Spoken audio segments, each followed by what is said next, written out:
Okay, guys, I am back with another TikTok review for Sweeter Than Chocolate. So now we're finding out that Lucy didn't want her mom, Helen Sweets, that's played by Brenda Strong. Doesn't Brenda look fabulous, y'all? Okay. She looked ready for love for the next Hallmark movie, okay?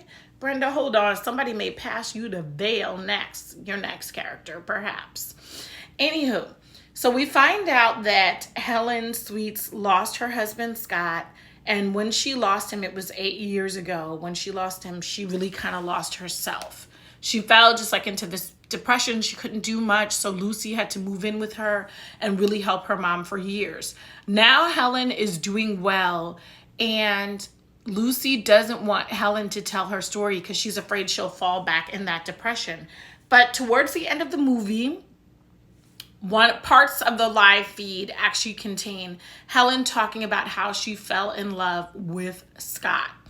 And this really made me tear up. I was so surprised. And so were my lash extensions. I was so surprised that I was going to cry during this movie. Some people did say they cried at the end, but I'm not an easy crier.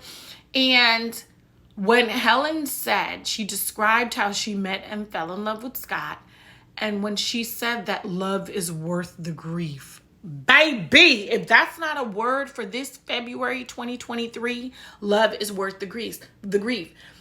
I'm telling you, even though Hallmark can be cheesy at times, there are sometimes some messages, and especially this new Hallmark is getting deep, not just in diversity, but storylines. And even when it seems like they're going to give us the same old storylines, there are twists and turns. Baby, Helen was the cherry on top of the sundae when she really explained to her daughter and to everybody watching the live feed and everybody in the shop that love is worth the grief. It's worth the risk. And at that moment, Lucy realizes that falling in love with Dean is not a bad idea. So when Dean arrives for his part of the feed, Lucy is ready to eat that Cupid, and so is he, and baby, they are in love. I gave this movie an 8 out of 10, and shout out to Eloise, Dan, and Brenda.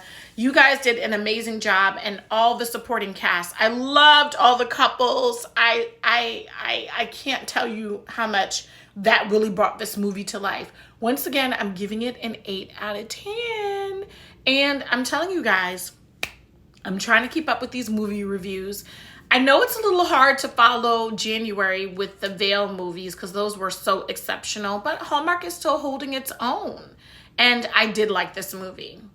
All right, guys, until the next Hallmark review. Love you guys, and thank you so much for your support. And I'm out.